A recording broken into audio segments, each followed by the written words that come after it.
part of the Press Play Podcast Network.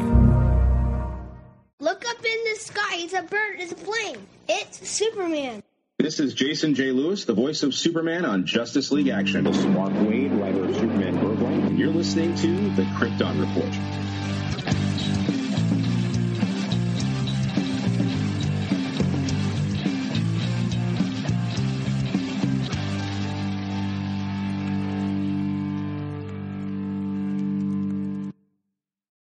All right, so we just saw the trailer for Battle of the Super Sons. Sayla, you go first. Okay, so there are kids, and there's Robin, Supergirl, what's the, Superman, what's the other kid? Superboy?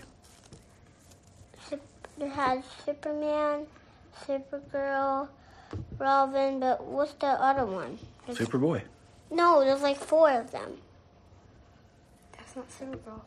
I don't know. I'll have to watch it again. Can't throw. What do you think of the trailer, Sayla? It was cool. Okay. Turn it back on? Okay. It had like kids in it. Yeah? It had Robin,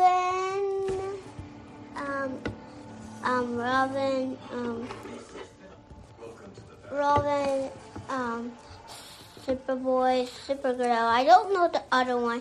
So we'll just watch. Okay. And then I'll tell the other one. What did you think, Solomon? I'm not done yet. Hold on, let Solomon talk for a minute. Well, there's no Supergirl, actually. There's no Supergirl. Hold on, let's watch. Just, Solomon, say what you're thinking. It's cool. It's cool that it's the bad guy Starro, Yeah. but I wish it was something else. Look at that. They have to fight their dads. That'd be like me and you fighting, Solomon. Yeah. Oh, It's it's Wonder Girl. That's who it is. It's Wonder Girl and Beast Boy. Yeah. But it's Cassie as Wonder Girl. So it is a young kid's Wonder Girl. Wonder Girl, Superboy, Robin, and Beast Boy. Yeah, Beast Boy was there. What'd you think, Solomon? What else did you think? I thought it was Supergirl. But I wish the bad guy was actually like all of the Batman and Superman villains. Like Robin and Superboy have to fight all of them, including Starro. Like Starro's the leader. See, when you get a little bit older, I'm gonna get you those Super Sons comics. I think you'll love them. Yeah. So we're pumped. We know that Green Lantern comes out in July. So that means that this would come out maybe In August. August or September. I think it's August. You But know? on every single trailer, it says it comes out. But it just said for this trailer, it didn't say. It just said coming soon. Yeah, but So we know it comes out this year. Probably September or August. Yeah. Yeah, that will go with September. Yeah, I think that's a good bet. Right. All right, guys. Cool. I think August. Podcast, now part of the Press Play Podcasting Network. I am your host, Tyler, the Superman of Blue, the Man of Tomorrow, and with me is the Man of Steel, the Superman of Red, that friendly guy that you just want to high five, Mr. James Cole. Welcome, James. How's it going? Hidely ho there, neighbor. What are you looking at me like that for? I got swimmer's ear. Good. How are you? Because, I went swimming and I was an idiot. Which I never get. So it makes it even more frustrating right now that my ear is clogged. So, but hey, we have some Superman to talk about. Right. And before then, we're going to touch on a little bit, just a little bit of the news. Because there's been a little bit, and we got some exciting parts. And we're just going to jump right into it, okay? Because, that's how life is. Are you ready? Stargirl, Season 3 promo trailer. coming soon. What'd you think?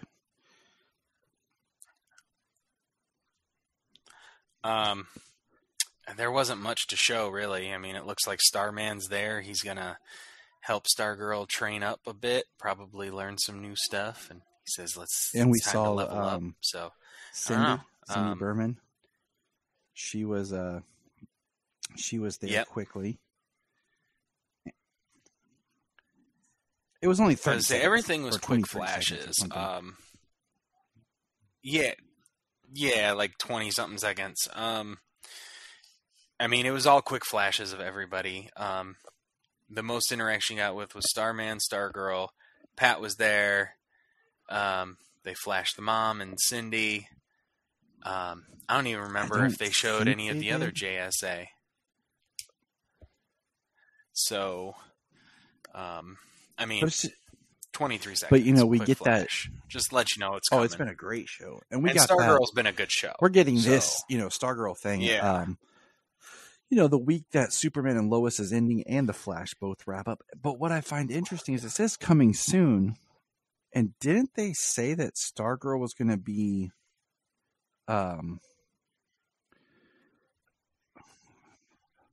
right, that's what I was thinking. I thought it was supposed to start in the fall during somebody else's Slot. normal kind of like so yeah. But didn't they say at one point it was going to be so like I mean late summer? So that's I kind thought of that why was like it just says earlier, though. coming soon, and I'm just like, well, fall is October, and that's what July, August, September, October. That's 4 months, which I feel is a little too far. But at the same time, is it too far to start kind of teasing out? I mean, for a 20-second promo, I don't think it's too early. I mean, let people know. With that 20-second promo, it's kind of like just let people know, like, Stargirl Season 3 is coming because you guys might be checking out for a little while because Flash and Superman is over. It's a possibility. I don't know. Yeah, might be a little marketing tactic. It was exciting there. to, you know, it's hilarious because good old Brian, you know, is just finishing up season 2 because he was behind because he didn't take our advice that Stargirl was awesome. I was to say he waited till season 2 was done and over before he even watched any of it, didn't he? Idiot. But I mean, in one breath, I get it because of having to go through the whole, just dealing with the CW app, same commercials, same crap over and over, waiting till it dumps on HBO. So, it can be nice. Yeah, I usually try to check out during commercials while watching the CW app because I know it's going to repeat itself. Like, I mean, heck, if you watch Tubi or like Pluto TV or something free that's got ads, like you'll see the same ones, but not like every single ad break. Like they've certainly got a lot more commercials that go along there. So the other big news, which is exciting as crap, which I had to have the kids chime in on because they're the kids, is we got the first trailer for Battle of the Super Sons, the first CG DC Direct animated film. Now, before we actually talk about the film itself, when they said CG, what did you picture in your mind?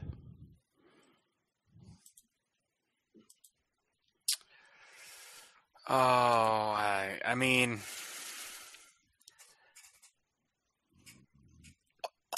honestly, I mean, probably a little more like Pixar, kind of like what they do with Super Pet, something more in that vein. Not Paw Patrol, maybe something more cartoonish. You know, it's something. Yeah. Well, what they've got kind of going on here with this one. The animation looks like it's more Spider-Verse style. What's the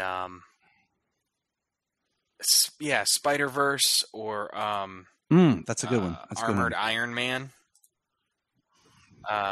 Yeah, that pretty cool animated show with that young Tony Stark. That's kind of what it reminded me of. It's been a while since I've seen it, but that's that's what I remembered. So that. Well, what about you? Do you like the? Yes, the it took the me CG just animation? a little bit to get used to it. I've watched the trailer I think 3 or 4 times now, and it just it did take me a moment to get used to it. And I will say that everyone that has watched this trailer is super pumped and excited. Jania was like, wow, that looks good. My buddy Donovan was like, wow, that looks good.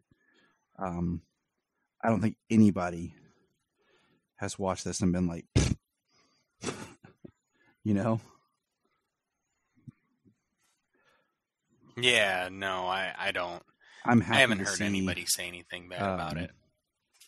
What do you call it? 11-year-old John back. As much as I'm really digging Son of Kal-El, well, that's I really Tom love Taylor's writing young it, 11-year-old John. Oh yeah, I've got the Super Sons trades. I want to buy the omnibus. I want to buy an omnibus, but the problem is it's really cool. The hardest part for me about buying an omnibus has been so many of them. I have so many of what's inside the omnibus, and I think Super Sons would be the first one that I could buy with only having maybe a few issues, individual issues. So I'm pretty excited. Like I want to buy it and just carry it around. Like yeah. Yeah, I got the Super Sons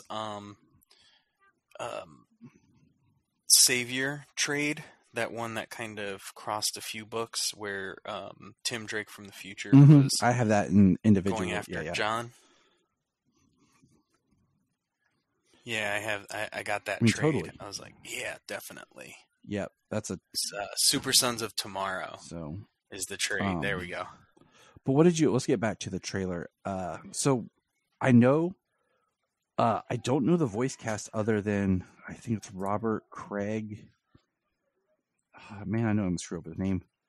Robert Craig something is voicing Batman. I know, because he's done it His for... His voice sounds familiar. The Arkham Origins game. And he did it for he did the Batman Unlimited. Roger Craig Smith, that's what it was. He did the Batman Unlimited videos and the shorts that were on. I think you can watch them all on YouTube, but yeah. Well, I definitely liked his work in Arkham. So I'm not really like. I'm just like, oh, that's cool. Like he's kind of come back into the fold. Part of me had kind of hoped that maybe this would be, in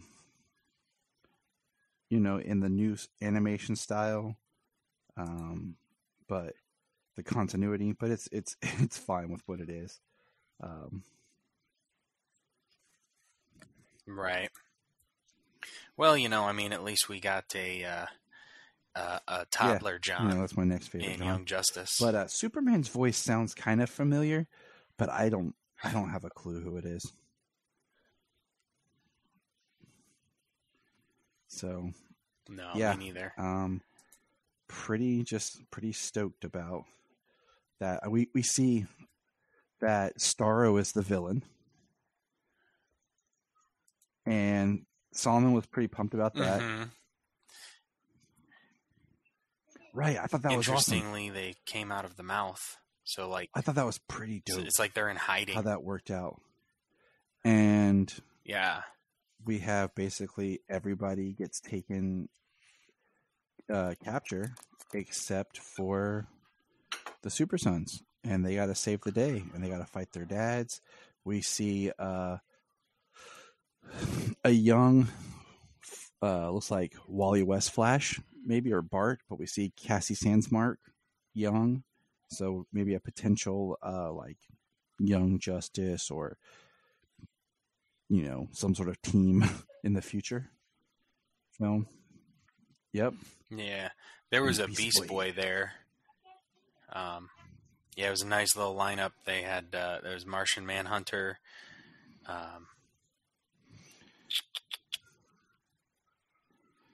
Yeah, Beast Boy. I had to go back yeah, a you couple already times and named watch it half because the of kids them. were like, "Wait, who was that, Dad? Who was that, Dad?" I'm like, "Hold on, let's go back. Okay." Yeah, it looks like Wally, Kid Flash, and there's And we saw Oliver. Lex There's Luthor Green Arrow there. as he was possessed by Starro. So we're going to get and we see a quick glimpse of Jimmy Olsen. It's more of the new style Jimmy, as he is African American. So we will get to see, that maybe this film could be its own kind of, like I said, continuity and do some spin-offs and stuff as well, because it looks fun, and I'm really excited to see it. Yeah. Well, I mean, they brought the Super Sons book back. Yeah, that was. So. What was it? Was it there was another word added to it, like the Adventures of the Super Sons, or that's what it was. Challenge of the Super Sons. Yeah, I have all 7 issues of that. That is, it's one of those that I think in a way it proves that those characters like that were a viable product. And Future State John was one thing, but then like where we are with Son of Kal-El, even though it's great, I still wish we had Young John with Damien, because it's now John's older than Damien, and it just kind of throws stuff into a weird place.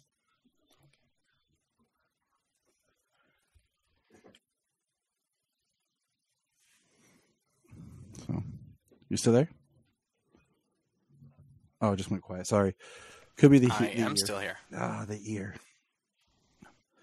But hey, we have a finale to talk about. Are you ready?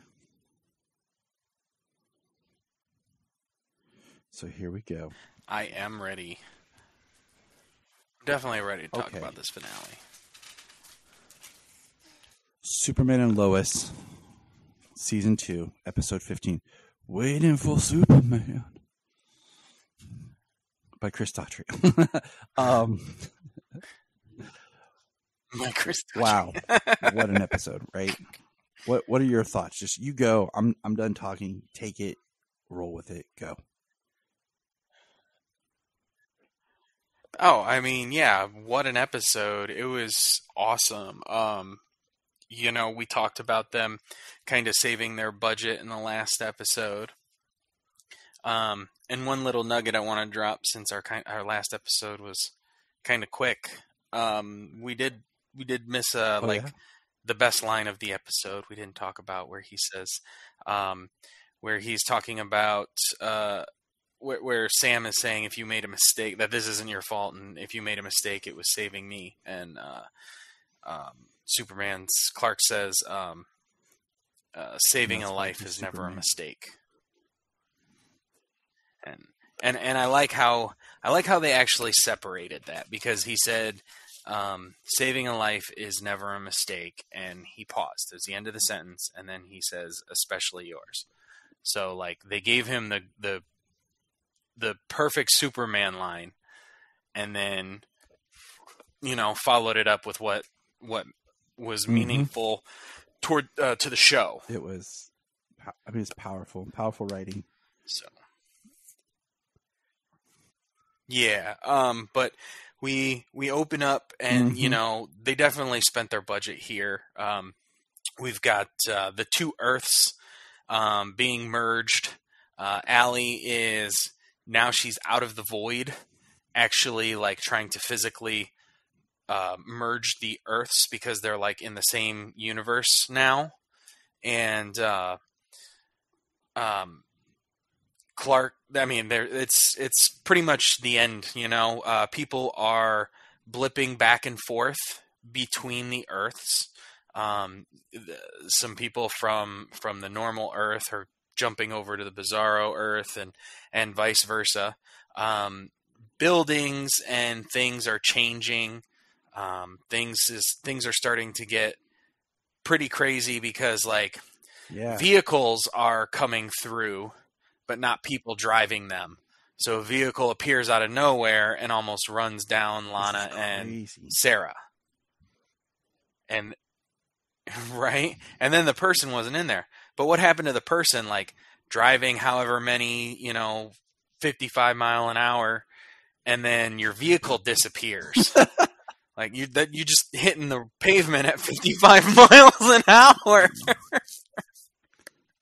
That's just I thought about that when they showed that the person wasn't in there.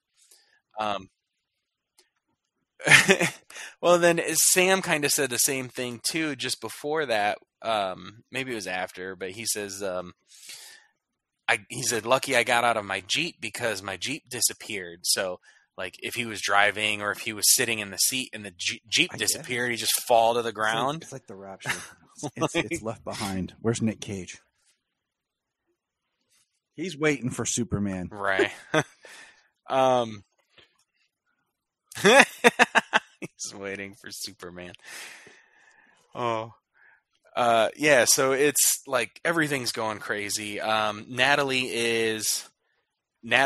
is determined to get to her dad. She gets a message from the void. It's very broken up, so she doesn't get the entire message. So she takes the rescue pod into the void to go get her dad, to go get John Henry. Scene. It was almost a kick in the face, but it was a great scene. It's a really good scene because those scenes they're filmed in green screen, close up and everything. So they have to emote. They have to have that emotion in their voice because all you're seeing is their face in that heads up display. And the fact that she gets there and John's like, "Did you bring all the XK?" And she's like, "What?" He's like, "Get my message. I told you to bring the XK in the shuttle." And she's like, "I thought the shuttle was for you to get out." And then they're basically there in the void, no way of getting back and nothing to do.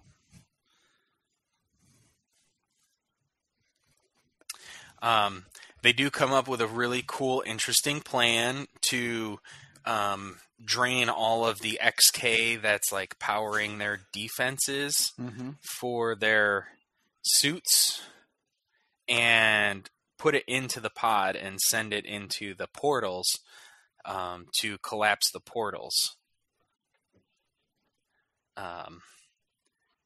Which they said worked.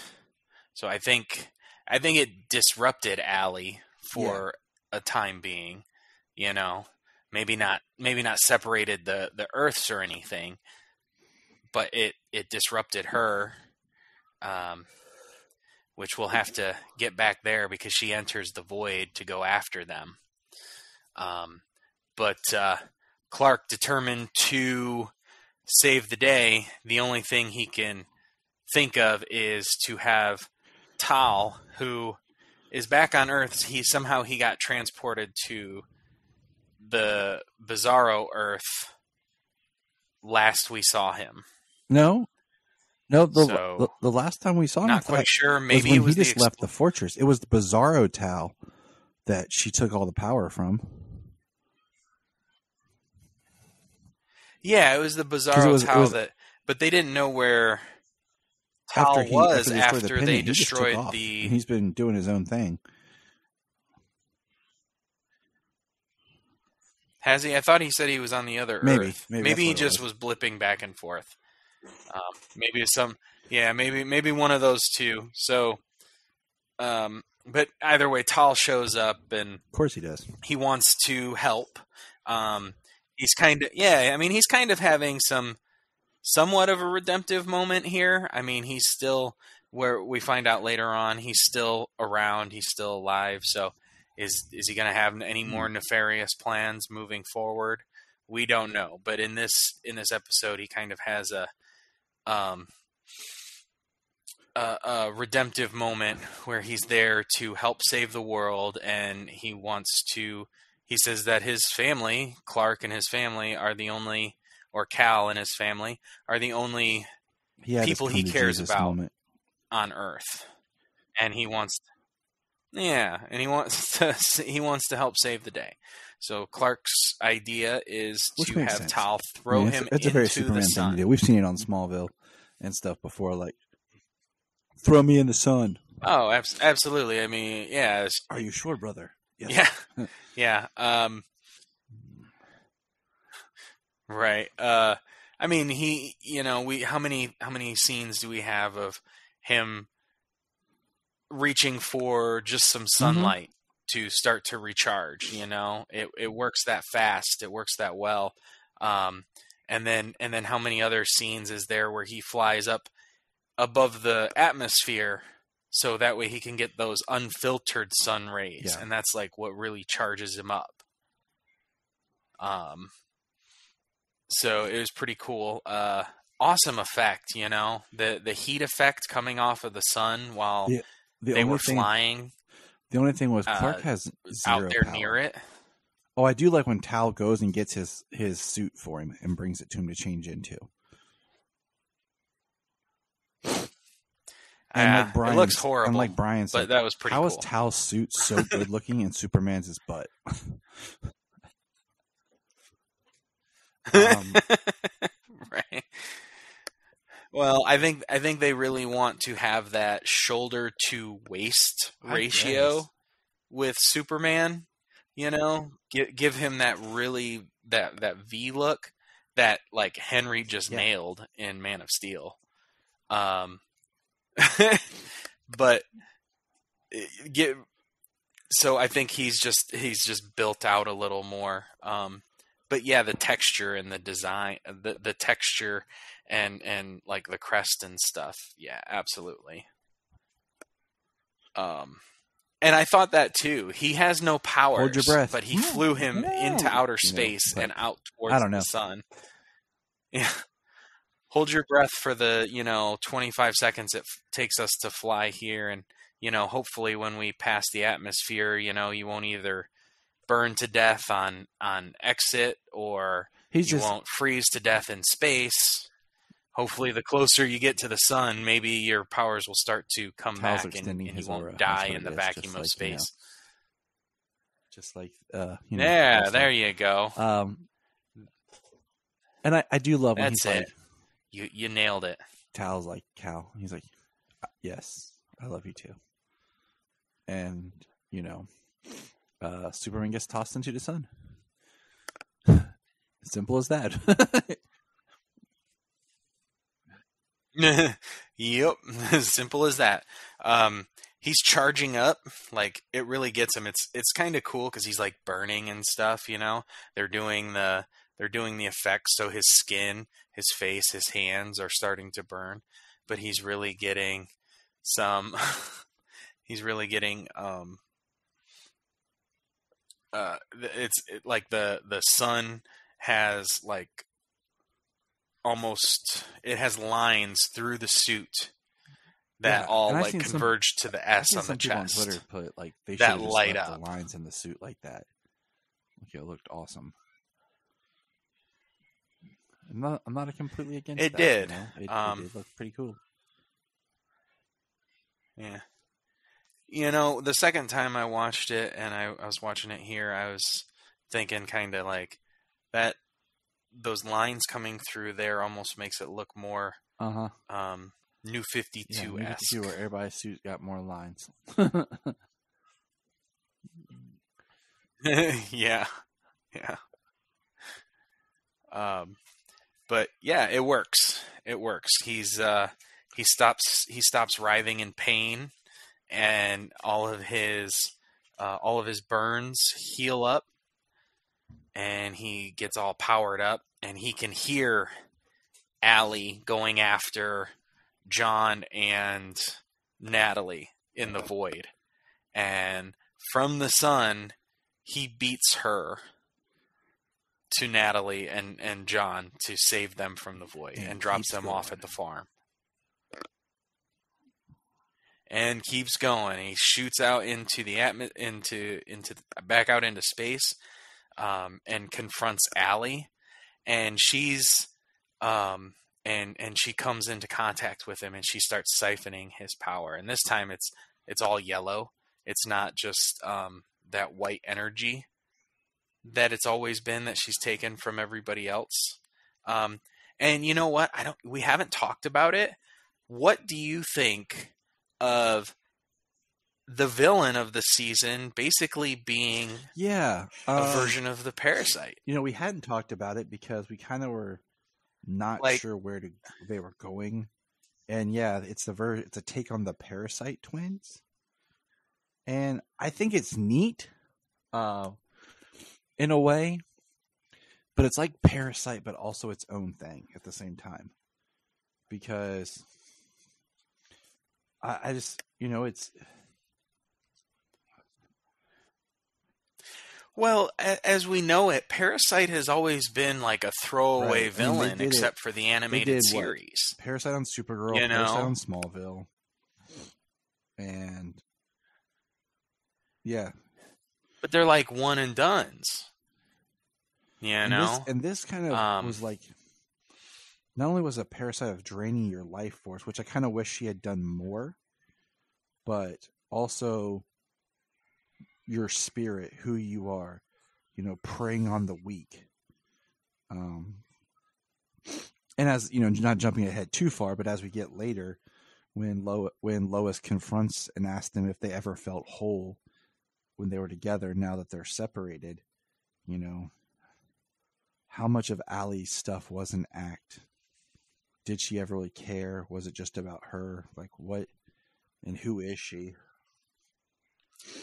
Well, when you think about it, when you correlate like what has happened, like what do they call like people who are like cult leaders and brainwashers and stuff like that? You know what I mean? Like they actually compare those types of people to a parasite. They can manipulate and get everything they want and need from everybody around them. Like that's what she did all the time. So it actually fits like her character arc through the entire season, but I just didn't see it coming like that. I didn't see her being a version of the Parasite, but they used it so many times. They used the name. I was like, well, that absolutely makes sense. And, that character can be a big threat. I mean, that's been a villain in the animated. It was the villain in the new Man of Tomorrow. I think Parasite's a great animated movie Superman villain. Because that was kind of how they did it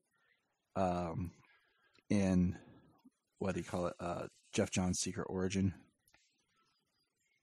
where Parasite was one of the villains. Yeah. Right. Yeah, I mean, I think that's true, and it's really, they really made Parasite a massive threat. Not just taking Superman's abilities and trying to like take over the world, but like the also combining the Bizarro aspect.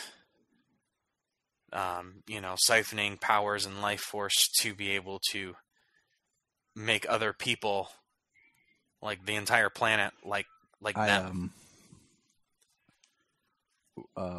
Crap! I just totally forgot what I was going to say. You're just too awesome, James. Now, what did you think about the ultimate punch? Where the scene where he... Which one? The earth splitting punch or the when he splits her is awesome. The one where he split her. He did the, what do you call it? Like overpower gave her too much energy she couldn't handle, then popped her apart, and then he, spins around the planet, kind of starting to put an energy build between the two Earths as they're combining, and then they look like a Tide Pod, and then he just flies down and I say he didn't actually punch it. He kind of went to the Earth and transferred his power, his energy, disrupting the energy flow of the two worlds together. Yeah, well, what he did, I mean, what I think is what happened. He did the same thing he did to Allie. He disrupted it with all that energy, made it unstable, the combination, and through that speed and distribution of his energy as he was passing around, which was really cool because he's going real fast, and it's like round, flat, round, flat, round, flat, as he's passing all the way around the combining Earths, as he's crossing all those different horizons. But yeah, I think it's same thing. Just as soon as all that energy was ready, he released it into both planets and separated them. Which was it's just visually one of the best looking Superman shots of all time. And then it was freaking sweet. So following up that scene, they're having fireworks, and I love that one of the fireworks goes off and it's the Superman symbol.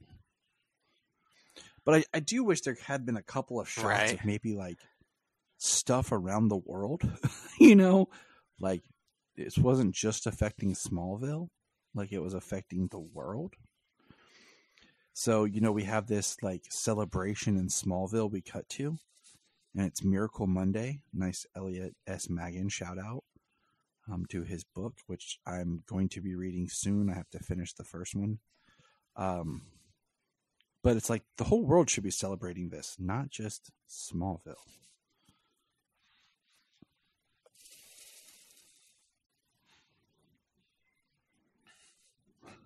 Oh, I mean, that's true. I mean, I think the whole... We need a Star Wars Return of the Jedi ending, where we see all the planets celebrating. We need to see all the major cities of the world celebrating. Right. Oh yeah, that makes absolute sense. I mean, I guess the reason Smallville just feels centered on it is because that's where the portal was. That's where Superman, kind of has saved the day. What's interesting, I love that when he saves the day, there's still a good 10 minutes or so left of the episode. Oh yeah, so it's not some done. of the high points to kind of hit here. Get your thoughts on. 1, Lois telling Chrissy, go.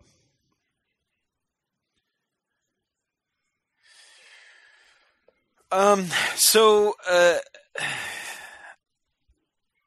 I mean, we can't have these shows without some people knowing. It's just you can't have these shows without people knowing. It doesn't work like that anymore.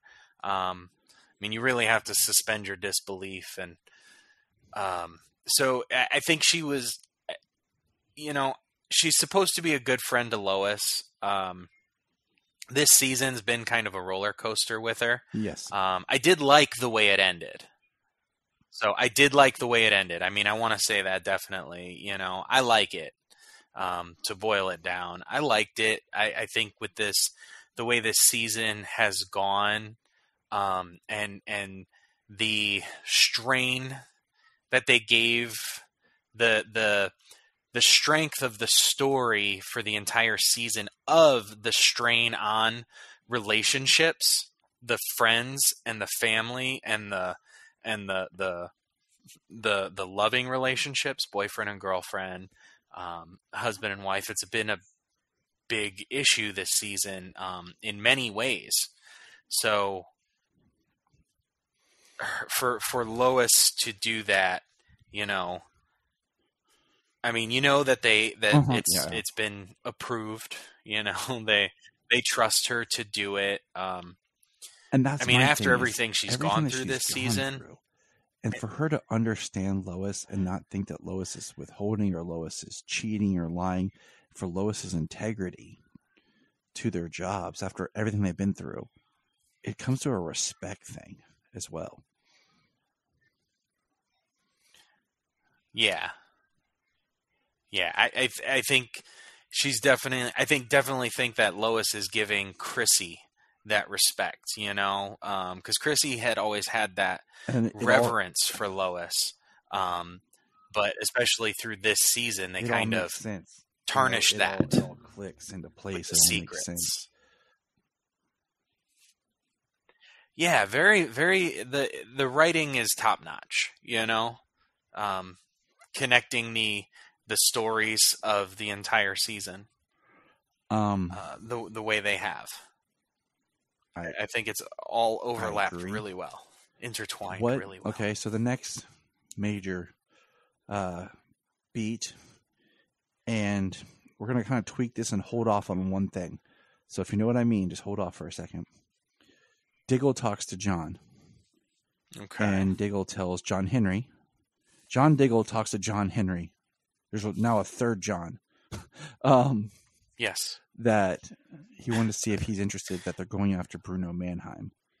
Because Bruno Mannheim's the one that killed this Earth's John Henry. What do you think about just the name of Bruno Mannheim? I mean, the name drop, I was like, sweet, Intergang, Bruno Mannheim, maybe, hopefully, an apocalyptic connection. Doesn't mean Apocalypse has to be the villain in season 3, but having Intergang, you could easily, especially if it's a 15-episode season again, and I have a hard time believing that it wouldn't get picked up for its 4th season already. As long as,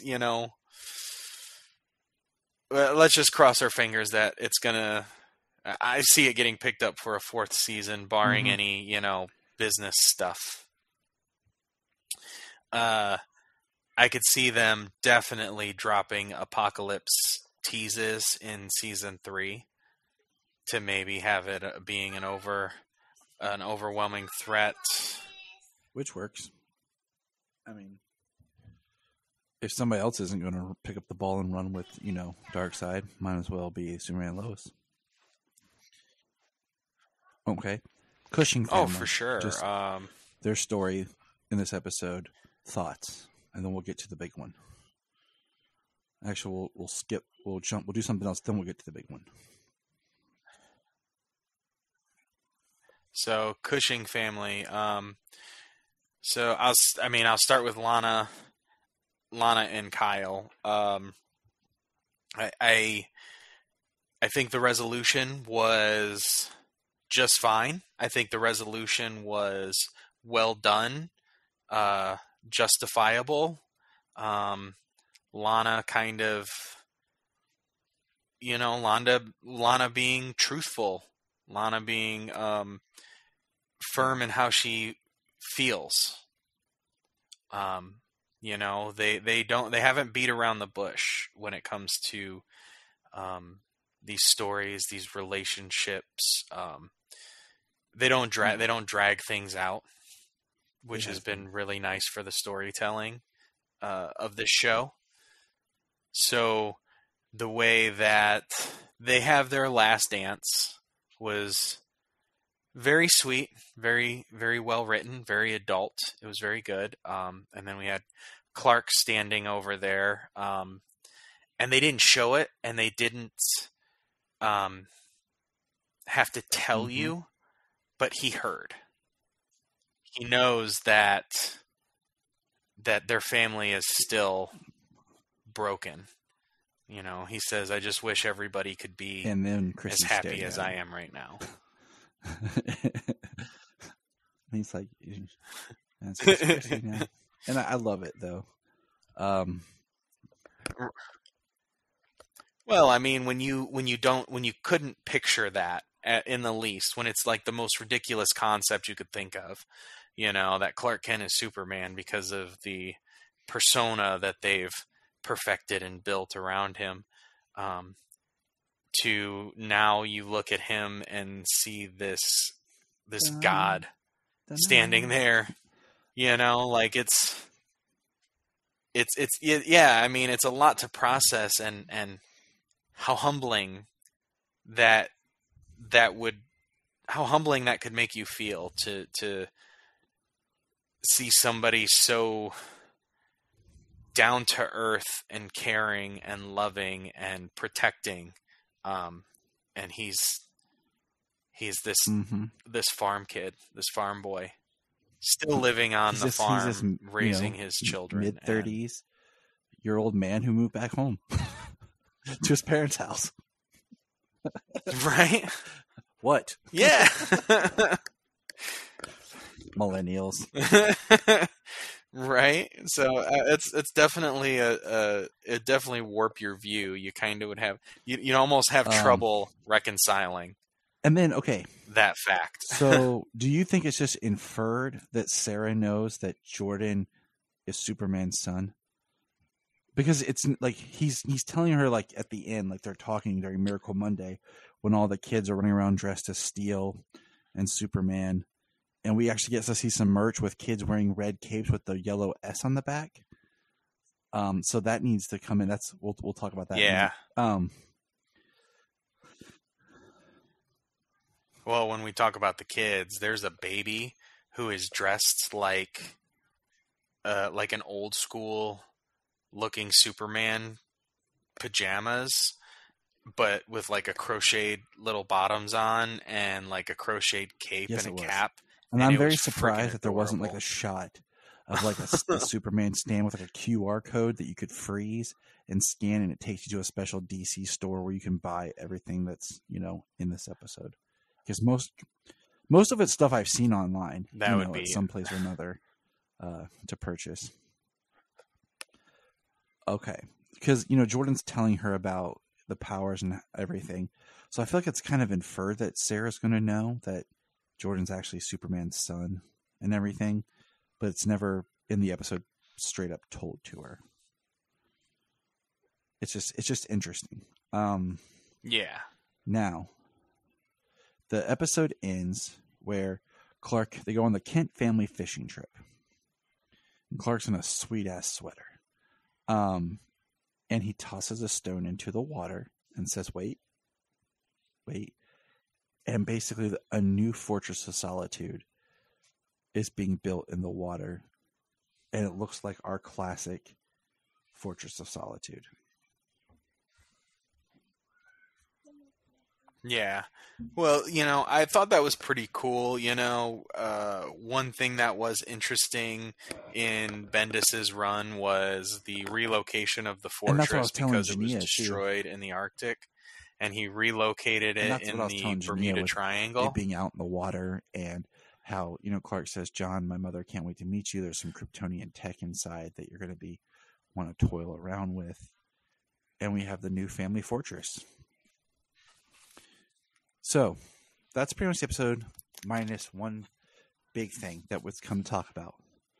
James, Mr. Cole, we've been doing this for a while. How do you feel that we now know that Superman and Lois is on a different Earth than Prime Earth? Okay, cool. We had the same thing we both wanted to talk about.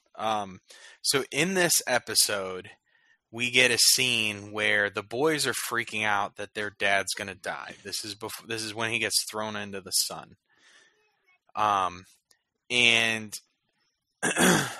he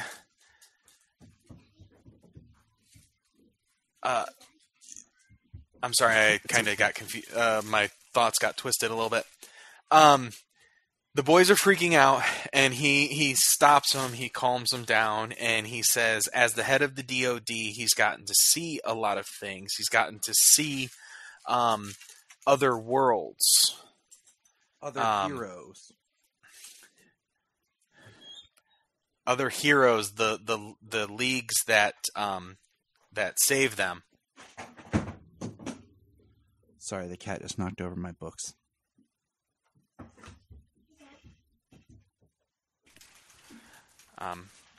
Yeah, he says the leagues, the heroes that protect them, that he's gotten to see other worlds, and that all they have on their world is Superman, is their dad.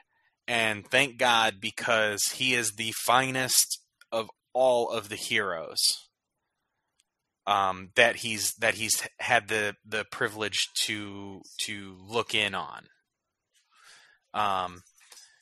So I mean, in the episode, that's kind of all that we get. But that's where we get that this Superman is the only hero on this earth. So, I mean, it's real quick, and you can almost miss it the way that it's dropped in there.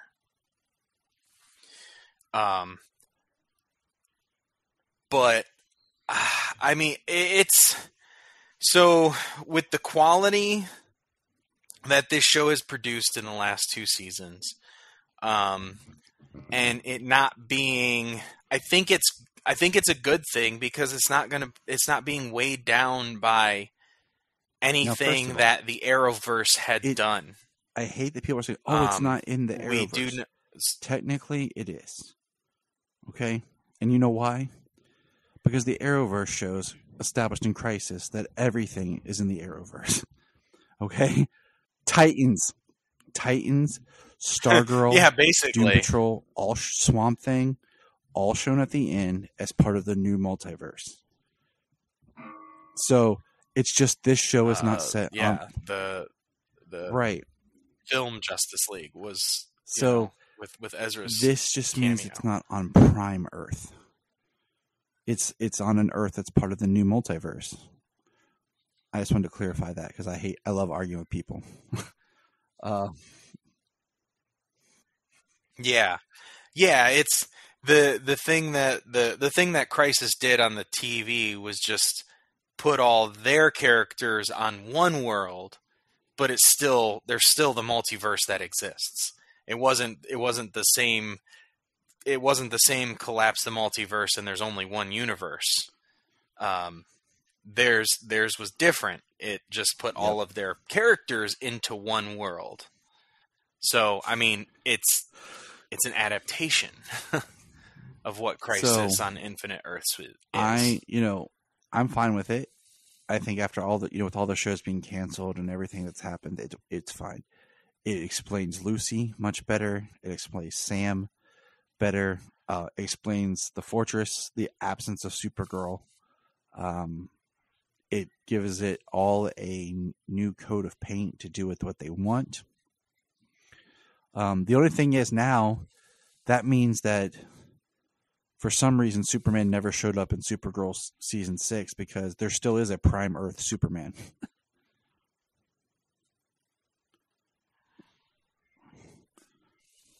Okay, yes. So the whole time we're watching Supergirl season true. 6, like, where's Superman?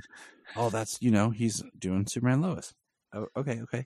And then we're like, does that work? Like, what's going on? And then we're like, oh no, this is a different Earth. I'm like, oh, okay, cool. Like if Lex Luthor was threatening the planet, Superman would get involved.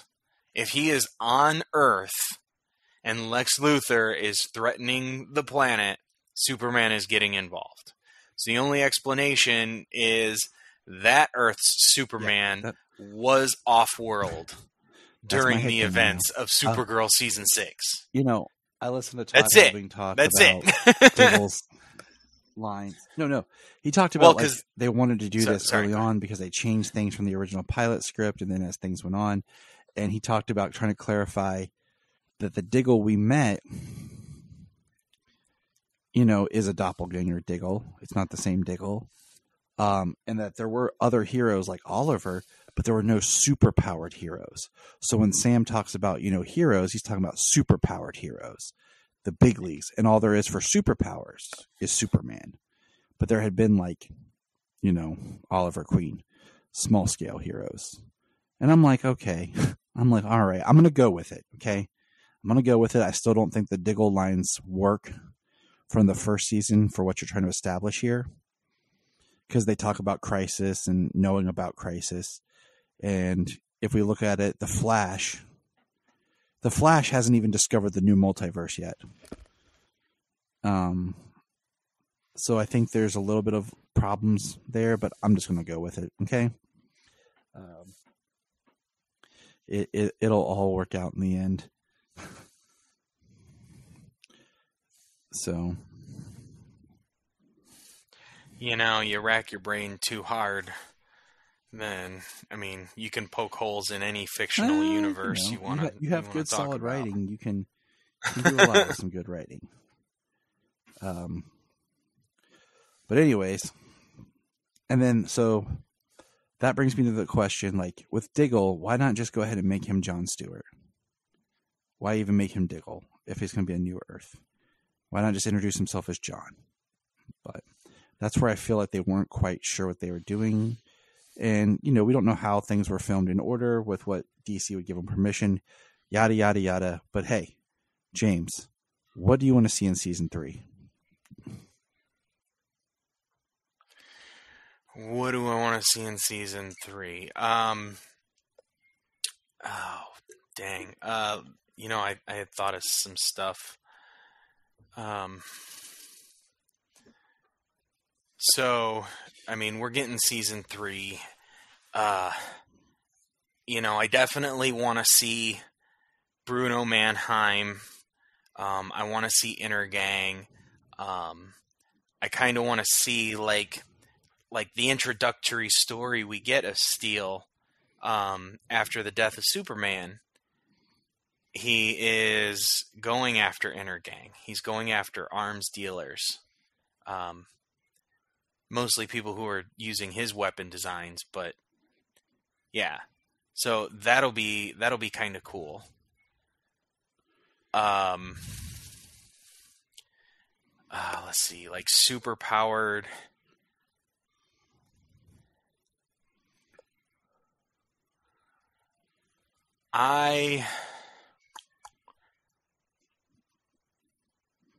So it really opens it up, because it really opens it up to what we can see, knowing that this is a different Earth, because the version of Superman when we came to Supergirl, or when Tyler first showed up on Supergirl, was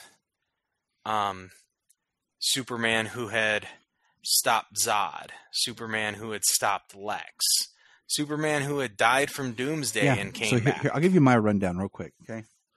Season 3, ready? Superman gets a new costume. Yeah. We fix the neckline and the symbol. Jordan gets a costume, more in line with John Kent's original costume.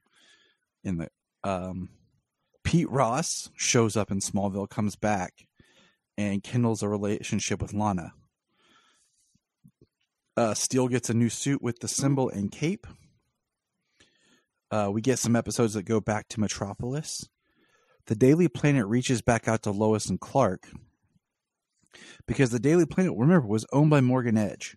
Morgan Edge is technically gone because we didn't hit this, but Tal's on Bizarro Earth somehow. So we'll see how that plays out. And so Morgan Edge is gone. So someone has to own the Daily Planet. So the Daily Planet will reach back out to Clark to be like a correspondent. So Clark starts working at the Daily Planet again, like correspondent. So we get a couple episodes in Metropolis, taking some of the things out of Smallville. So we're not just in Smallville always. And I want to see John Cryer show up for at least an episode or 2 as Lex Luthor. Or like maybe get this like a 3-episode arc or something, because now we can have Lex, same actor, new coat of paint, as Hellbing put it. And then I want... Yeah. I think he would really be great to go back to what he did in season... Yep, exactly. 4 when he first showed up. Yeah, before he went all the writing went too long and goofy. He stayed too long. And then I want, at the end of the episode, either one of 2 things to happen. Yeah. I want the portal to open and out walks Colin Salmon as Zod. Or a portal opens and Sega L drops out. And somehow we kind of tie it back to Krypton. and where Krypton left us, and Segel time traveled and ended up too soon. And Tyler's, in his new suit gets the cape with the S on the back. And that's it. Yeah. That would be amazing to tie Krypton to Superman and Lois, because you could see Tyler Right. being Exactly. his grandson. Like, you could see that. And then and then Krypton was such a fantastic show that was itself an amalgam of so many things Kryptonian from so many different versions of Superman. Yes. So it was like an amazing Krypton. And that's like what we've got with this show, is an amalgamation of so many versions of Superman. So Todd Helbing, I know you're listening what we've to the got show. now. Appreciate it. I'm available for a job. Okay, I have my writing chops ready to go. Send me a line. I'll work cheap too. Work from home. I'll work cheap. Okay, here I am. Yeah. I mean, Ohio's not far from Canada. Superman. Okay, we're right here.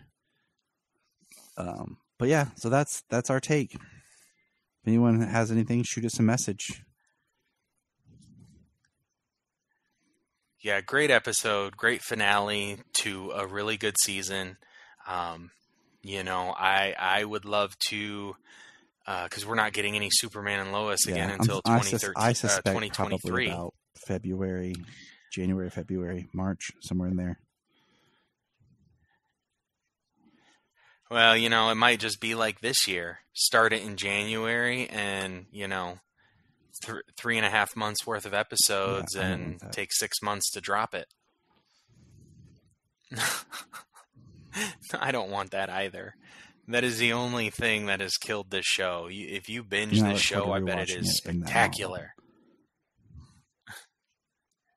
Yes, I will in the next 6 months rewatch the entire show, these two seasons. Hey, we're going to press pause and hear a few words from our other podcasts on Press Play Podcast Network.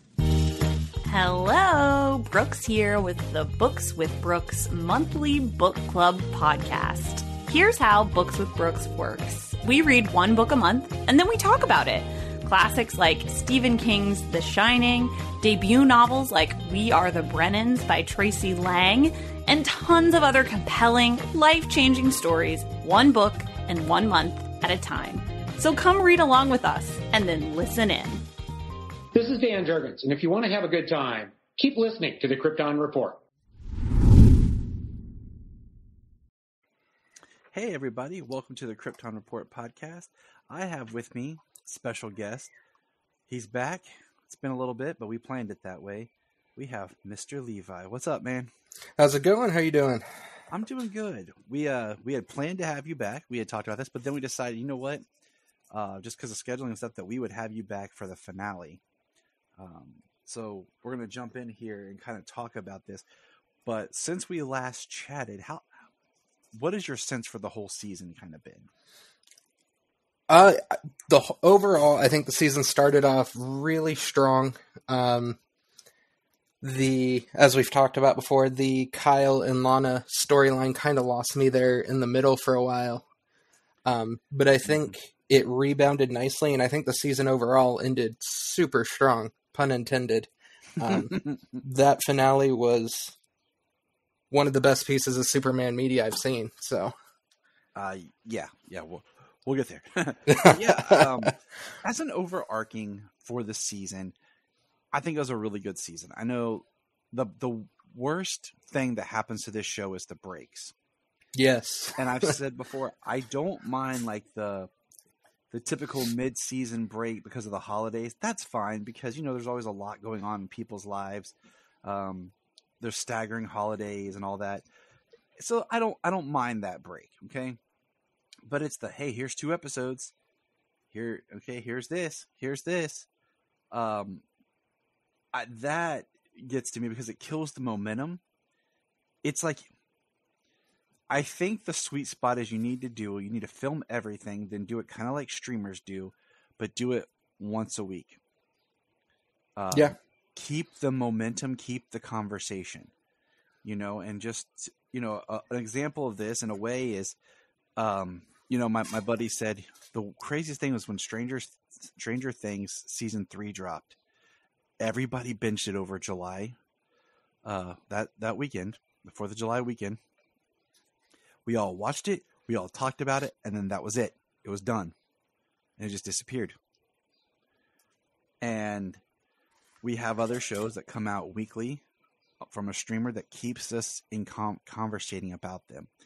But then this show, it comes on, it's strong, it's building its hype, we love it. We're so excited that it goes on hiatus.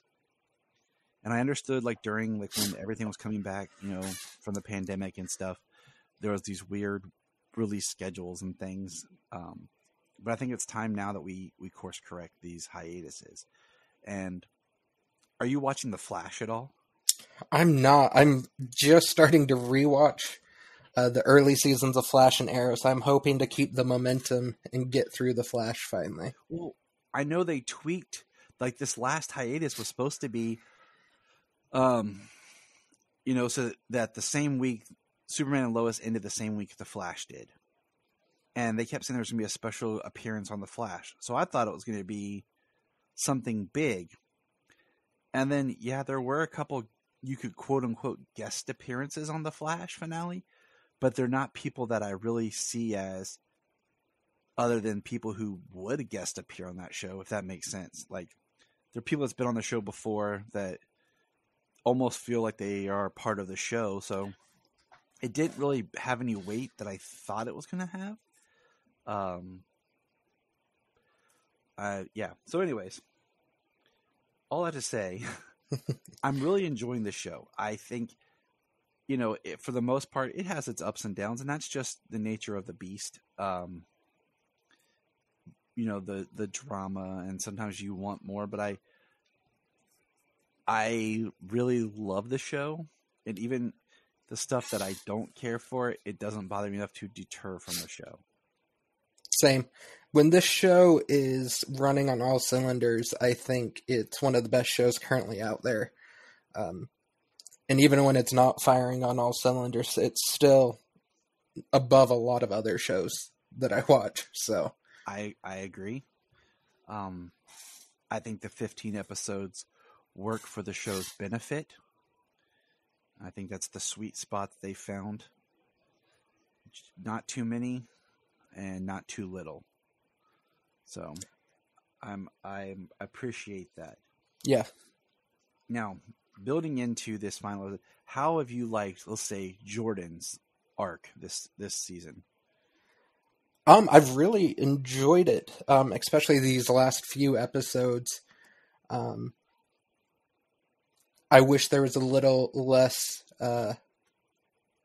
16-year-old, or what are they? They're like 15. 15-year-old first love of his life wants to tell her all the secrets right away. But I think overall we've seen a lot of growth from him, especially in the episodes leading up to the finale.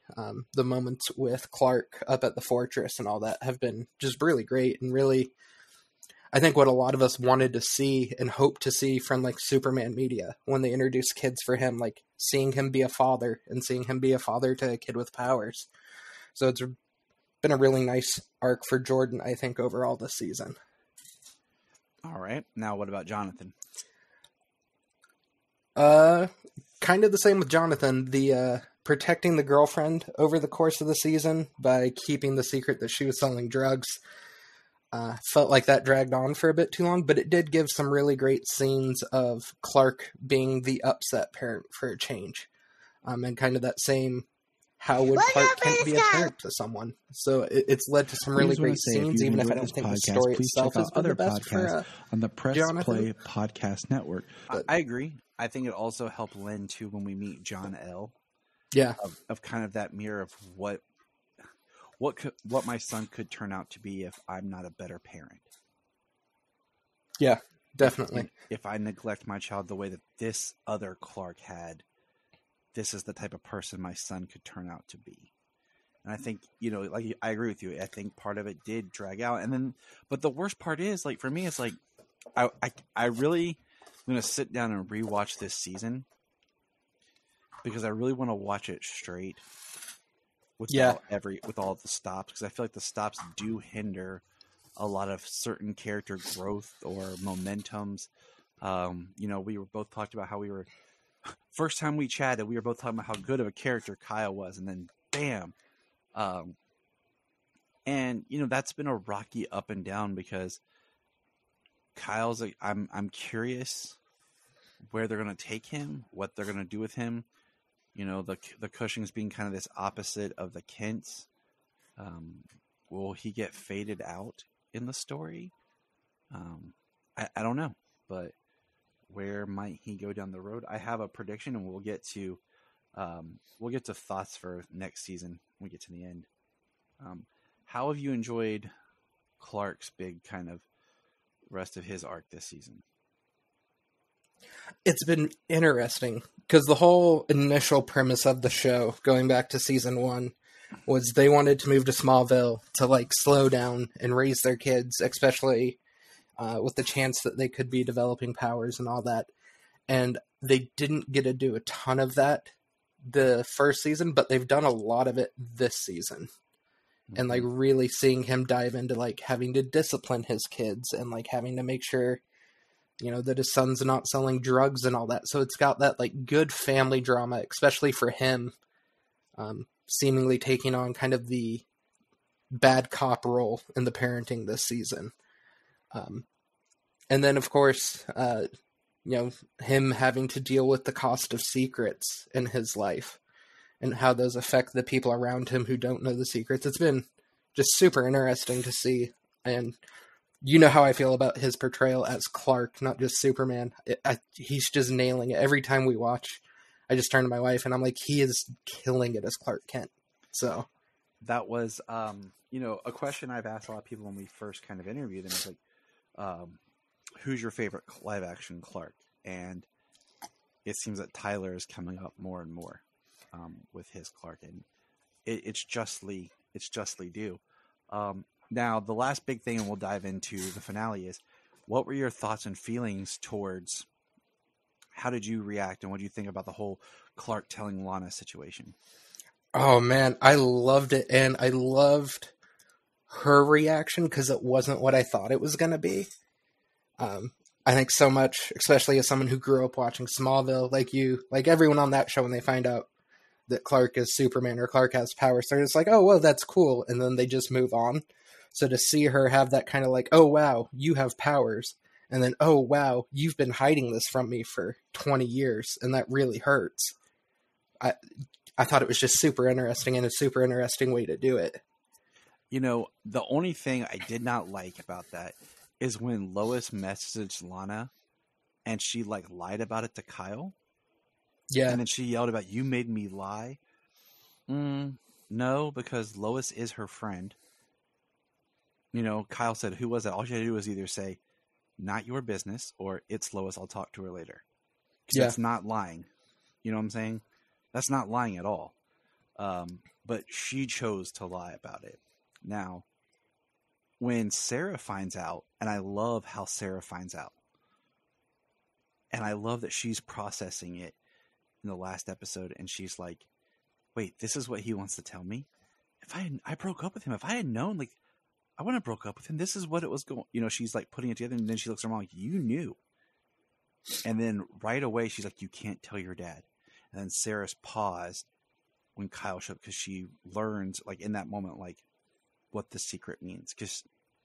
And I don't even think Sarah, unless I missed it, okay, I don't think Sarah knows yet, or they haven't directly said to her that he's, not only does he have powers, he's Superman's son. Yeah, I'm guessing it's going to be inferred. That's what I was thinking, but I don't think it was ever like straight up said, like, yeah, I'm Superman's son. There was the moment where he turns and, he fires up the eyes and tells her to run. And I turned to my wife and I said, I really hope this is how she finds out. And I hope it's not like a Smallville, she gets knocked on the head and gets amnesia for the last 2 hours. Like, I hope this sticks, because it was such a powerful way, to do it, because he's trying to protect her and she's not really listening, and he realizes she needs to go right now. So I love that scene, because I love that Lana walks in and she looks at him and he gives her kind of this head nod, no, I didn't say anything. I'm respecting your wishes, and then Doppelganger Lana shows up and he just is yells the run and has the, his eyes light up and he turns. And I told my wife, I was like, I bet in a slight way he's going to enjoy this fight, because some of this pent up anger he has towards Lana about not letting him tell Sarah, he's technically getting to punch Lana. But it's a different Lana. He is getting to release some of that anger. I hadn't even thought of that, but that's a great point. Yeah. And I said this in conversation was, would have been an interesting stake they could have brought in a little earlier, is John L. mentions that when the worlds merge, Superman will basically cease to exist because there's no one for him to merge with. And I was like, wouldn't it have been interesting if on the other Bizarro world there wasn't a Jordan, it was just Jonathan. And then that raises the stakes of trying to stop this so that, Jordan exists. Or it also shows Clark and Lois as parents over there having just one son, how they can mess things up. I don't know. It was just a thought. But that's us trying to catch up, having talked a little bit here and there. Yeah. But let's get into the finale. How do you just want to say your thoughts? Do you want to go beat by beat? I'm good for whatever. This finale, for being an hour long, it was pretty jam-packed, so going beat by beat might be the way to do it, I think. And I assume the title for the episode is Waiting for Superman, so I had to sample Chris Daughtry singing and send it to James.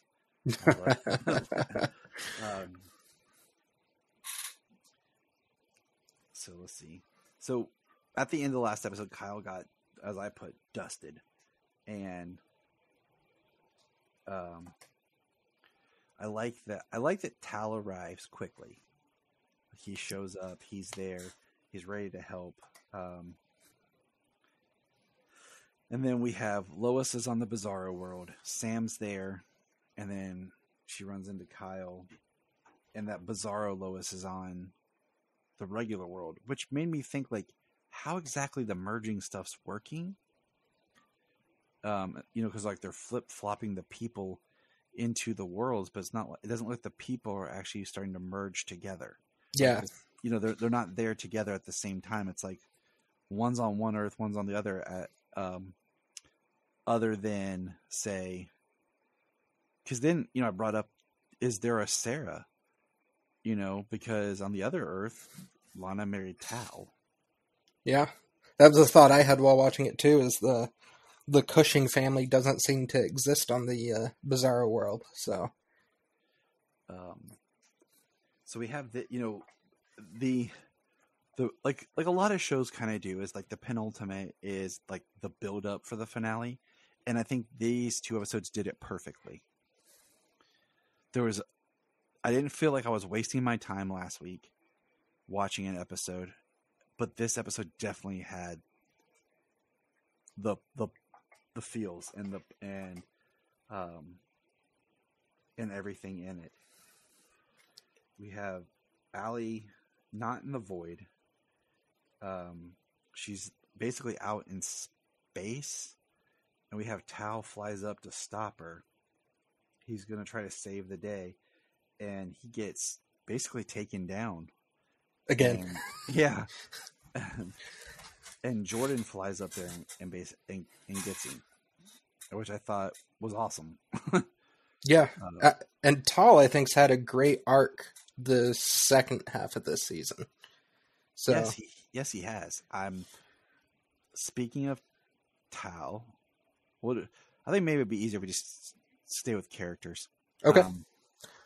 I like that, he helps Superman, and, Clark tells him, you're going to fly me into the sun. I think that's what Mother was trying to tell us. And it's and if something doesn't work, they're still you. And he does it and everything, and then he like disappears, and I don't know how I feel with him being on Bizarro Earth when it ends.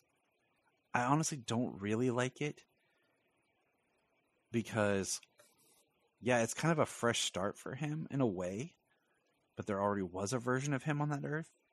But it's like, how does he process the language and everything and have powers under the red sun? It just kind of doesn't make as much sense to me, as much as like if he just came back to Earth and tried to like start over or something like that. Yeah. I loved his arc. Like my prediction was that he was going to die helping save the day, or that he would end up saving some character or something like Lois or whatever, and he would die saving them. And he didn't. He gifted the boys trucks, which is pretty sweet. And I guess I like that he's out there to come back. But him being on Bizarro Earth, I'm not a fan of. You go. I feel like the Bizarro Earth ending for him is a way to write him out of the show without eliminating him for the future. And I think that's the main reason, because I think story-wise, for a kind of a 2-season arc for that character, it'd make more sense for him to sacrifice himself. I'd say probably saving Lois after the scene a few episodes back where he talks about wanting to have a family and how Clark's family is now his family. So saving Lois, I think, would have made more sense thematically, but would have written that character out of potential comebacks later on. I think we could have done it. I mean, you could have had him stabbed with kryptonite and goes down. You think he's dead, but it got pulled out and the soldiers find him and the DOD takes him and they secretly have him in a project wing, and some clandestine version of, I don't know how deep we want to go with character-wise, but something like that where Clark and them think he's dead, but really he's being held hostage. I don't know, something like that. It just kind of depends, but it is what it is. I would like to see him return. I do like his arc. I do like the character, and Superman having a half-brother is cool. And my friend pointed this out. He says, why is Tal's suit so awesome and Clark sucks? I think what makes Tal so interesting too is he's not quite an anti-hero by the end of this season, but he's got kind of that anti-hero swagger to him too. Like when he walks into the bar at that end of the episode and he's just like, hey, I'm here. And none of you can understand me, but I'm buying drinks for everyone. Like he's got this like really interesting swagger compared to his half-brother. Very strong, confident man. Yeah. So what were your thoughts about, let's see, if we're moving around characters, we have Tal we'll save Clark to the end, but let's just talk the Cushing journey. Thoughts on the Cushing journey? It was good. I like, we kind of talked about the Sarah finding out about John in the previous episode a little bit. I think this one was interesting to see how much Lana still seems to care about Kyle, for whatever that storyline ends up being worth long term. To see how much she cares, but by the end still being like, no, you've still hurt me and I'm not ready to forgive you basically yet. I thought was a good way to end that, because we had talked earlier in the season like, well, I really hope they don't go the cheating husband route with him. So it's nice to see that they did go that route, but they didn't give him total forgiveness by the end of the season. He's still got to work for that. I told my wife the only thing that, not that it's right or wrong, but just for a character development, the fact that we never got to see them to understand where their relationship was, who Lana was, who Kyle was at that time, to get a better sense of what happened. Yeah. We are just through the portal of how they are now, and that happened in the past. And let me ask, do you want Lana to forgive him, or do you want them to explore just the idea of them being separate and Kyle slowly gets faded out of the show? So I'm of two minds on this, and I'll explain both. On one hand, I don't want her to forgive Kyle because I think it just goes too far into the soap opera that you could go with that route of cheating husband, and then he wins her back, and they get back together, and the world's all perfect and great. So on one hand, I really don't want them to, but I'm also, after what Lana says to Clark when he reveals his secret about, like, oh, did you ever really love me? It's pretty clear she still loves him. And I feel like if she is single for too long, then the writers might be tempted to go down the love triangle road. Well, let me just throw this at you, okay? This is one of my thoughts for season 3. Okay, you ready? Pete Ross rolls back into town. He moves back to Smallville and starts to kind of rekindle a friendship and a little something else special with Lana. And old Pete comes in and saves the day. That works for me. That's because, and I think it would be interesting to take the Kyle character and explore the idea that he never does seek, he has to move on with his life, and he has to see what life is like without Lana, but still be part of that family. Yeah, and at this point with Kyle, let's see. I'd like the writers to have him throw himself into now being the best dad he possibly can. Lana's mayor, she's going to be busy. Let's have Kyle step up and be the parental figure for the Cushing girls, and really lean into that. The one scene that I was joking with my friend is I just kind of wanted a scene between Kyle and Clark, and Clark's just so you cheated on Lana, huh? And Kyle's like, yeah, man, it was none of your business, Clark. He's like, oh yeah, why don't you go ahead and punch me in the face, Kyle, and see what happens? Just this kind of Kyle goes to swing and just breaks his hand. That's what I thought. It's really weird we never got some sort of scene between the two. I know there wasn't a ton of time to write one in.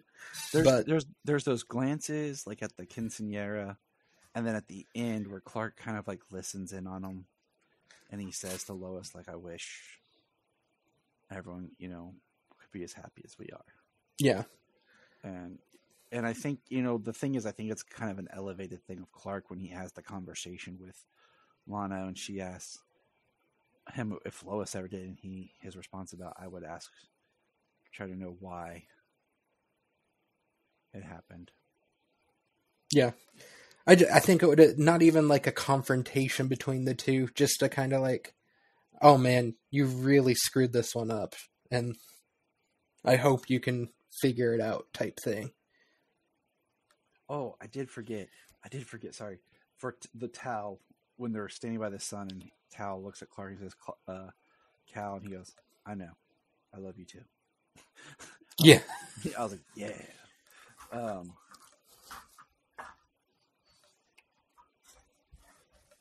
So, what did you think? Okay, we'll jump to. We got the whole Cushing family. Sarah finds out at the end, she's kind of sitting there on the bench talking with Jordan, and he's starting to tell her the story, the journey. They seek out Kyle, and we do get that one scene where Kyle's on the other Earth. He finds Lois, and he's basically saying I deserve this. This is karma to be without my family, and he's accepting his fate, and then it's right then that he gets blipped back. I thought that was cool. I mean, it worked for me. I wasn't against it. Because Kyle does love his daughters, and he does deserve to be with his kids. And go ahead. Yeah, and that's kind of why I go to if he continues to be a major character on the show, I'd love to see him lean into that, be the best father I can be at this point. I forgot about that scene, but that scene was kind of the reason that came up, because he clearly loves his girls.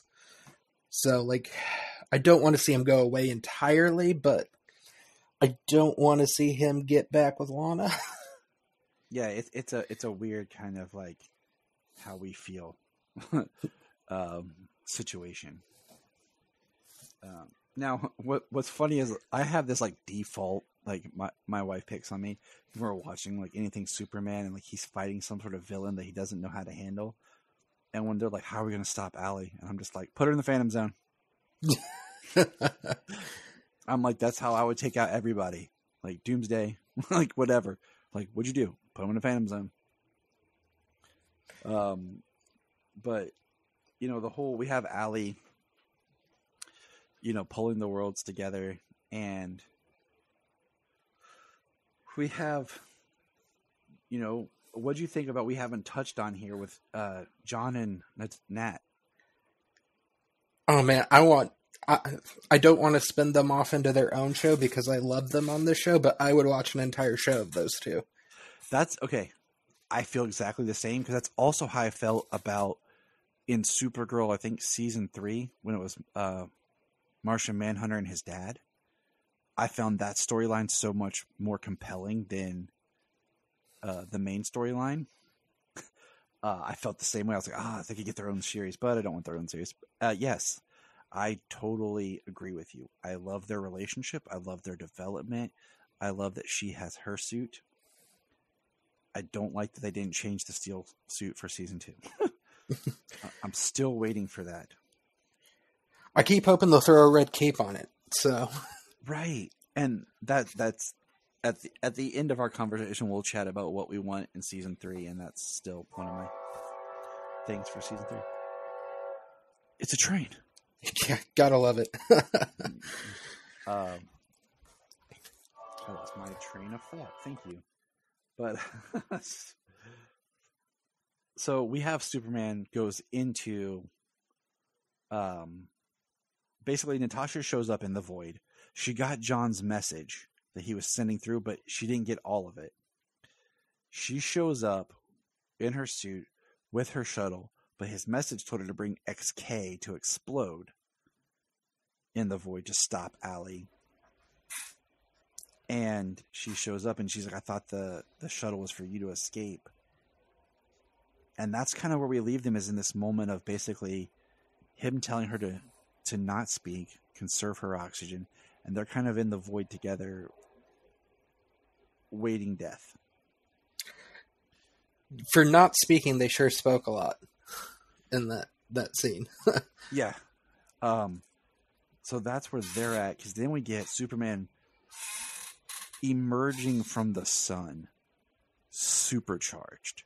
I mean, he's got like basically glowing electricity over him. He flies in, he swoops. He's moving so fast, it's hard to track where he is. He swoops in, he saves Nat and John,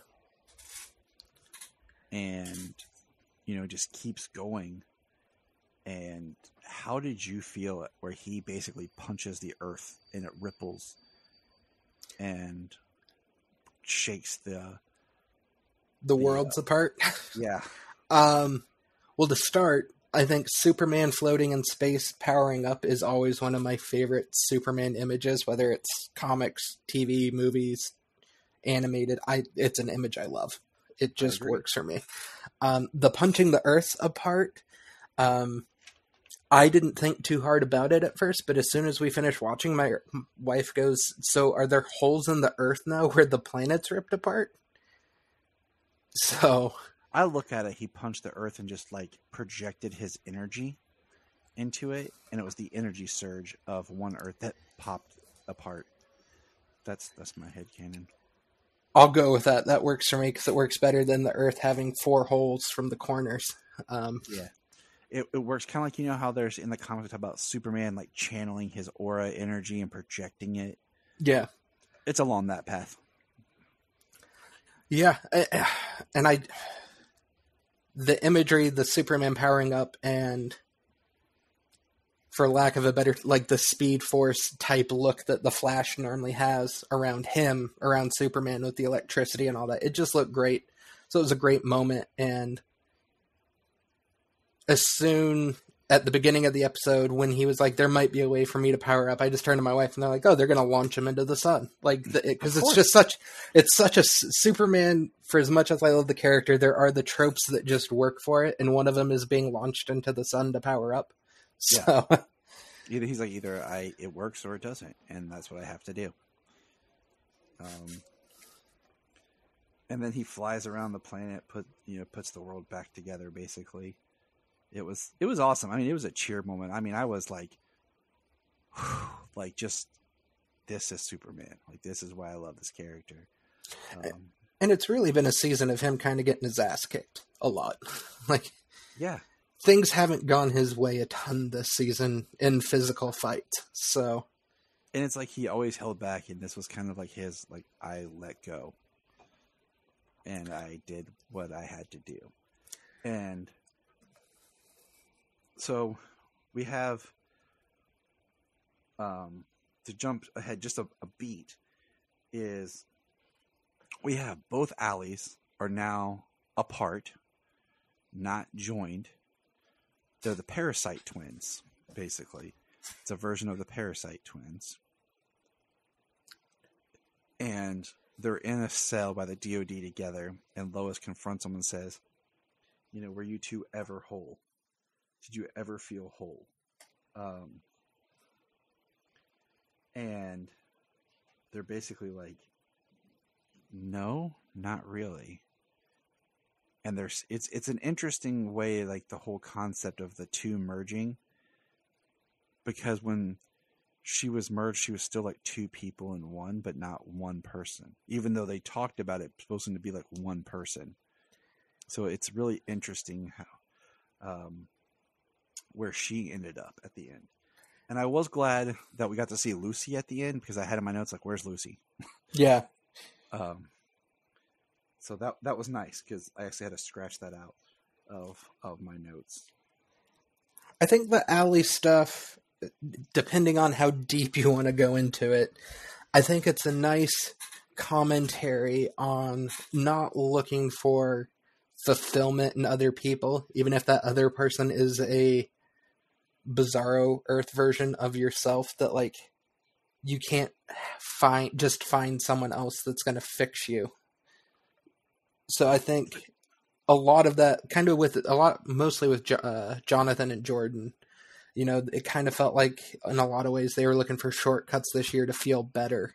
Jordan was always wanting Sarah to make him feel better, and that's why he loved her so much. And, Jonathan protecting the girlfriend and all that. Like, they were looking for external things to make them feel better about themselves instead of, doing the work like they did in the last episode. So that's a very, very good way of putting it, to kind of sum up a theme of the season.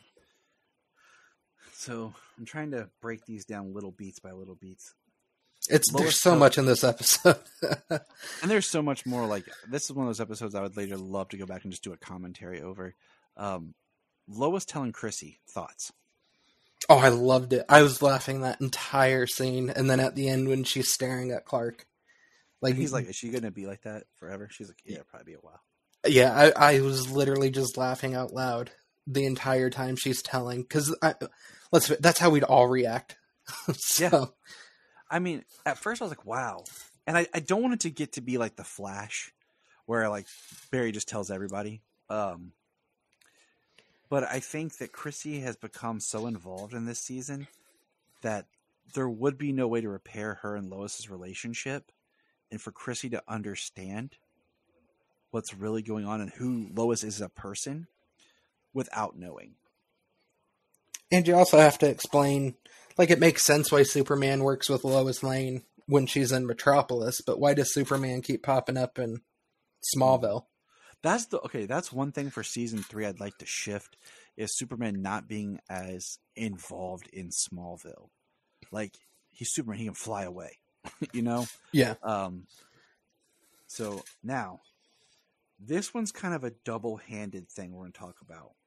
And this is the part of the big one, is we get a speech from Sam about, and I'm paraphrasing it here, is the there are other worlds, other heroes out there, but this world just has your father. And I've seen, into other worlds. And, then Diggle comes in, and it's Diggle talking to John Henry. And he mentions that Bruno Mannheim, they have a lead on Bruno Mannheim, and that Bruno Mannheim's the one that killed this Earth's John Henry. And so, okay. I've listened to Todd Helbing talk, and he dissected the words. But at the same time, I really think when they started season 1, I've heard this, it was supposed to be very much tied to the Arrowverse. And first of all, let's clarify that term Arrowverse. First of all, I've always hated that. Second of all, I just sent you a map that I drew because I was bored of the new multiverse. All right, let me look. Okay. And I added some stuff in there. But if you want to get technical, it still is in the Arrowverse. It's just not on Earth Prime. Because technically, as established in Crisis, Titans, Swamp Thing, Doom Patrol, Stargirl are all in that same multiverse universe. Yeah. Even the DC films are in that. So, I mean, it's part of that multiverse, but it's not Earth Prime. Okay. I think it works with Sam's speech. Todd Helbing talked about the idea that there were other heroes on Earth, but there was no superpowered heroes. Superman is the only superpowered hero. So it's trying to pad out that there was an Oliver Queen, but he just wasn't superpowered. Okay, I'm going with you. I've heard about how they changed things from the original pilot script. Got all of this train. I'm sorry. It's okay. I don't care. Honestly, it adds to the ambiance of more powerful than a locomotive. I have looking at the trains that are near me are far enough back but I used to live right by a railroad, and I lived next to a church, a Catholic church, so it would ring their bells. So trust me, I get it. I feel like the Diggle stuff is what doesn't really work for me because it was so on the nose last season, even though you can kind of read it both ways, that they're saying that this is just a Diggle doppelganger. It's not the same Diggle from the other ones. And I'm like, okay, I'll go with it. I don't think it really works, but I'll go with it. Okay. But I do like that this Earth, it's set on its own Earth in the new multiverse. It helps refresh, like how Lucy was refreshed. It helps refresh all the characters. It explains why Supergirl's never been mentioned on this show. Yeah. It doesn't explain how there's technically a Superman on Earth Prime that hasn't done anything. So now when you look at the last season of Supergirl, all I can think is, well, where's Superman? There's no mention of him. That's because originally he was supposed to be doing the Superman and Lois thing when all this was being done, but then they decided to change that because I'm really big on continuity. Yeah. So, but the fact that all these other shows are canceled and it's just the Flash that's carrying on Prime Earth right now, it makes more sense to this to be on its own. But I would love a Barry and Tyler team up though before Barry's gone.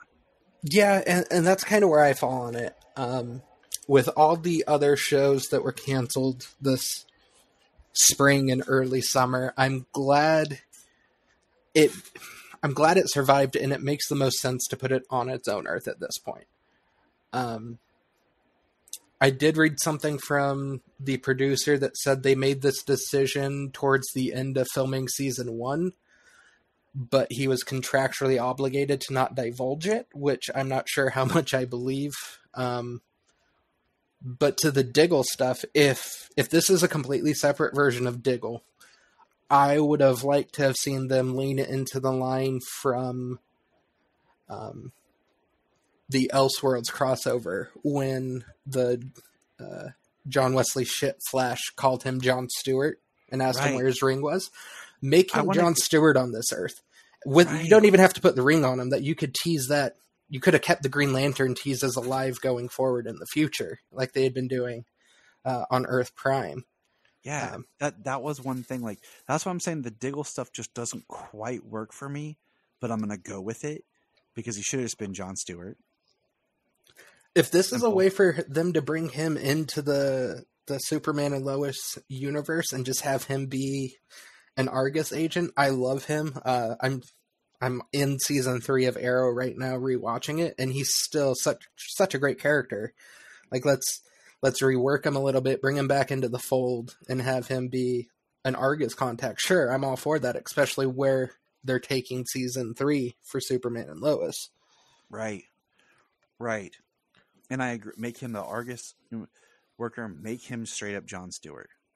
Like you said, like Todd Helbing had said, is like certain characters getting a new coat of paint, and that's what they did to Lucy.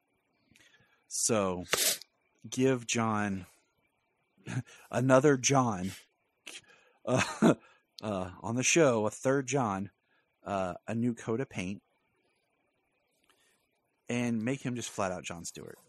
Yeah. You know, if you don't want to put the ring on him, I think not making him just a Green Lantern, because where else is he going to show up? You know, there's supposed to be that show that he's supposed to do, but we'll see. Yeah, I don't mind it being on its own Earth. That's what it boils down to. It's part of the new multiverse, which I would love when the Flash ends, because technically Earth Prime, Flash, they have not discovered the new multiverse yet. And I want them to, because I really wanted to see Stargirl appear somewhere, because I think Stargirl season 3, they moved to Canada to film it. I don't know if it was, I can't remember. There's been too much stuff happen. It wasn't shot, I think, in Georgia like it had been. I think they moved it to Canada. But anyways, that's kind of my big thing. My big takeaway is I'm okay with it being on its own Earth. It helps free up the continuity, because they'd already it left a lot of questions and things like what's going on with the way they left, the characters. But I would like at least maybe one appearance for Tyler on the Flash as Earth Prime Superman, just because I really like them together. That way you never have to worry about, putting back in the other costume to help, keep it clear in people's minds. Or, whatever. But they could even do it like they did the first time Supergirl and Flash crossed over on her show, where Barry was experimenting with Cisco and accidentally crossed over to her Earth. You could do something like that. I mean, they could, but I think the part is they really don't want this show or Earth touched by anything else. Yeah. And that's why I'm like, just do something with Prime Earth Superman and Barry, because technically they're still Prime Earth Superman. But whatever. It is what it is. I mean, it kind of sucks that the Flash is still going, and we built up the Super Friends, the Justice, whatever it was going to be. And, Supergirl, like, I would love for just like Supergirl to pop into one episode with the Flash. If this is going to be the Flash's final season, coming up, it would be cool if we just kind of really gave it a good farewell with wrapping up some of that loose ends and stuff. Definitely. Yeah. But, now it makes me more excited. So here's my question to you. What do you want to see in a season 3? I mean, the tease they had there at the end with Bruno Mannheim and Intergang, I think that'd be super interesting to see, because obviously these first 2 seasons have been cosmic world-ending type threats. Let's have them, I don't want to say take on a more grounded story, but take on a smaller story, maybe. No, I'm with you. Make it more personal. And smaller is fine, when it's personal, and I don't need Superman like punching the sun. What else you thinking? Well, with Intergang, I'm thinking it makes it easier to make Clark a reporter again, which obviously they teased with the part of being why Lois tells Chrissy the secret is so Clark can reasonably come work with them. I'd love to see the Daily Planet. Yeah, Like since when Morgan Edge technically gets outed as Talro and all this stuff, like it would be interesting if you had the Daily Planet reaching out back to maybe to Clark and Lois about being like a correspondent or something. yeah, And that could get Clark back into the fold of going to Metropolis. And we have a couple episodes set in Metropolis. I'm always a sucker too for Superman stories where you get to see Clark be a reporter. So I think Intergang would be a good way to do that. He doesn't even have to actually like do the reporter part of it, but showing Clark maybe investigating and teaching Jordan and Jonathan, like, hey, this is what you look for. This is how you investigate crime without using the costume to do it type stuff. Could be really interesting, especially teasing Jonathan with Kryptonian devices at the end of the season. Maybe there's stuff that he can use to be a larger part of the series going forward. I agree. And we were going to go back to that last beat of the episode just in a second. Here's my quick rundown list. Jordan in a costume. Yeah. Superman gets a new suit. Pete Ross, I already mentioned him, comes in for season 3 as a love interest for Lana. Steel gets a new suit with the symbol and the cape. John Cryer comes back as Lex Luthor for an episode or 2. Not a whole season. Just a couple of episodes with his new coat of paint. Now that we know it's on a separate Earth. Yeah. And then the end is when Colin Salmon shows up as Zod. And it ties Superman and Lois's Earth to Krypton, the show. Anything to get Krypton more, the show Krypton back in any way, shape, or form, I'm down with. Or a dimensional portal opens and Segel falls out. Yeah. I'd really, really... the new costumes you mentioned, I'd love to see Jordan in something. Although I do love the hoodie and leather jacket look he rocked the couple times he did it, kind of mirroring the cover of the Superman Earth 1 graphic novel. But I'm with you. I really want to see... They don't need to make a ton of changes to Superman's costume. It's the symbol and the neckline. It's the symbol, it's the neckline. I don't mind if you're going to put padded muscles in a costume, because no actor should be forced to put on 30 pounds.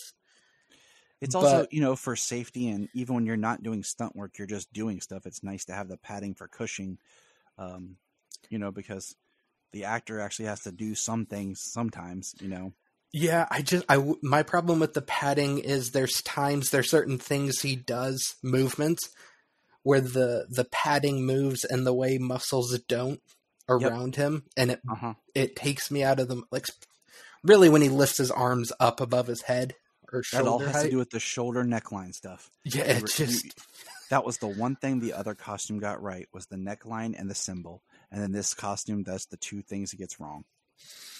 So I think a couple small tweaks could really fix those things. But yeah, like we were talking about earlier, if we could get a red cape on John Henry, that would be perfect at this point. Yeah, I think he's earned it. I agree. I think, and we kind of create Team Superman. And you could even do something where we have some team-ups with Natasha and Jordan.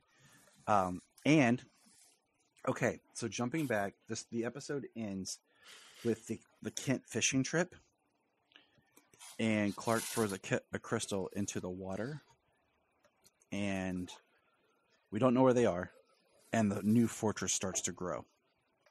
And it's reminiscent of more of the classic traditional fortress, and Clark mentions to Jonathan his mom really wants to meet him, and that there's some Kryptonian tech inside. I think it'd be kind of neat if Jonathan gets some sort of Kryptonian tech and starts that maybe mimics powers or does something, some sort of maybe Kryptonian armor or something where he actually gets involved in stuff, but more from a tech base, kind of like Steel and Natasha are.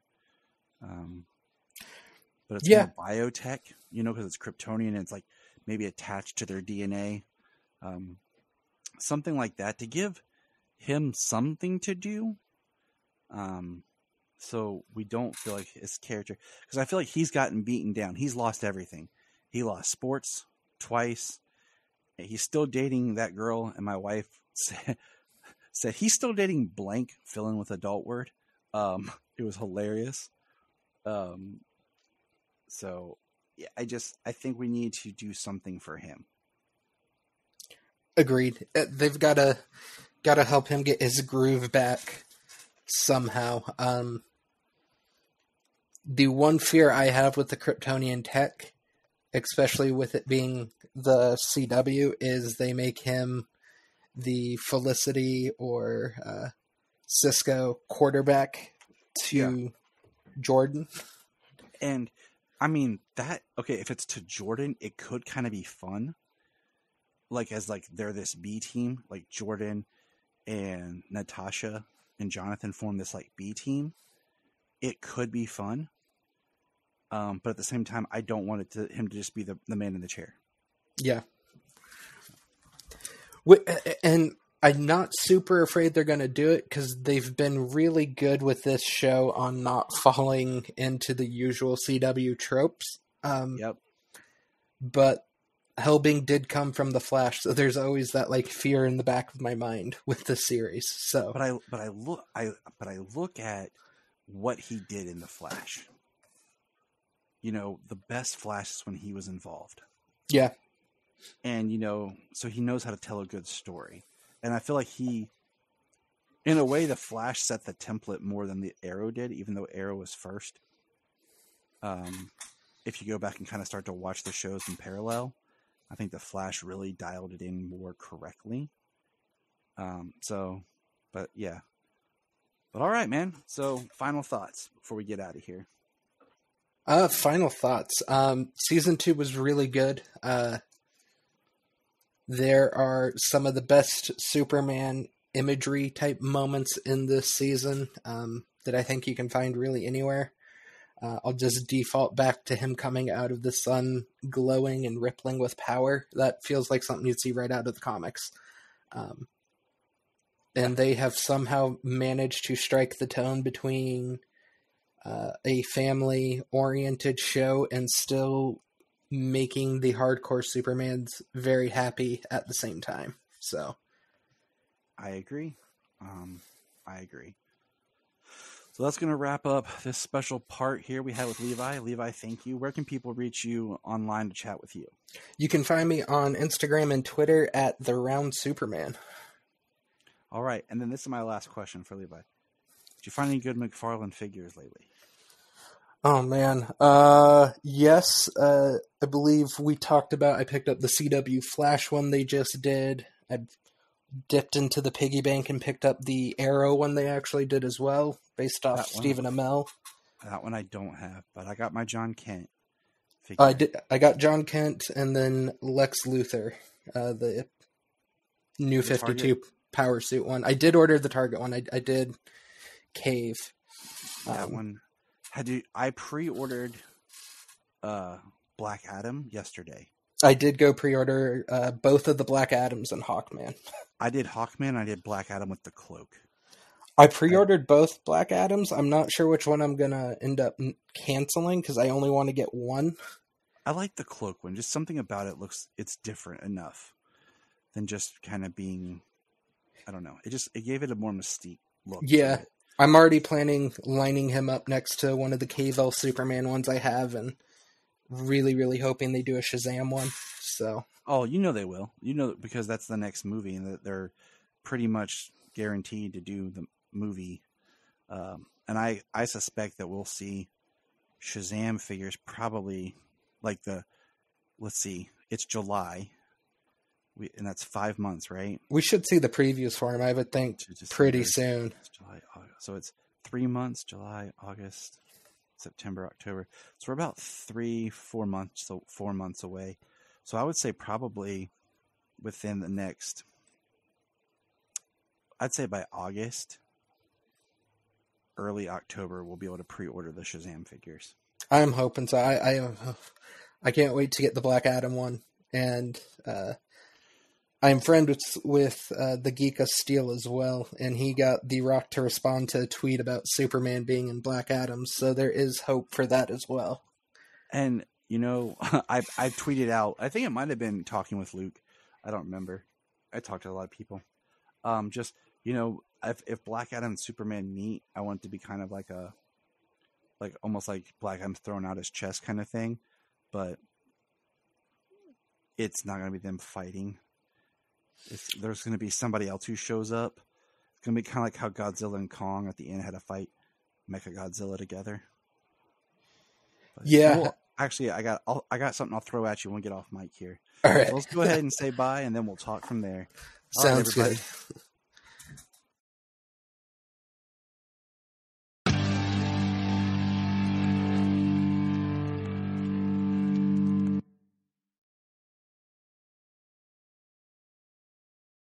Remember to check out Krypton Report on all social media platforms. Go to linktree.com/Krypton Report. You find all of our information right there. And if you want to keep Krypton from exploding, join our $1 a month Patreon. That's right, for $1 a month, you'll get extra special content that you don't get on the main show, like movie commentaries and whatever else comes out of our mouths. So check it out, patreon.com/Krypton Report. If you are like Tyler and James and can't get enough super talk, check out these other podcasts. Digging for Kryptonite, Supergirl Radio, The Last Sons of Krypton, The Superboy Legacy Podcast, All-Star Superfans, Superman the Animated Podcast, The Aspiring Kryptonians, Always Hold On to Smallville, Caped Wonder, The Geek of Steel, and Truth, Justice, and Hope podcast.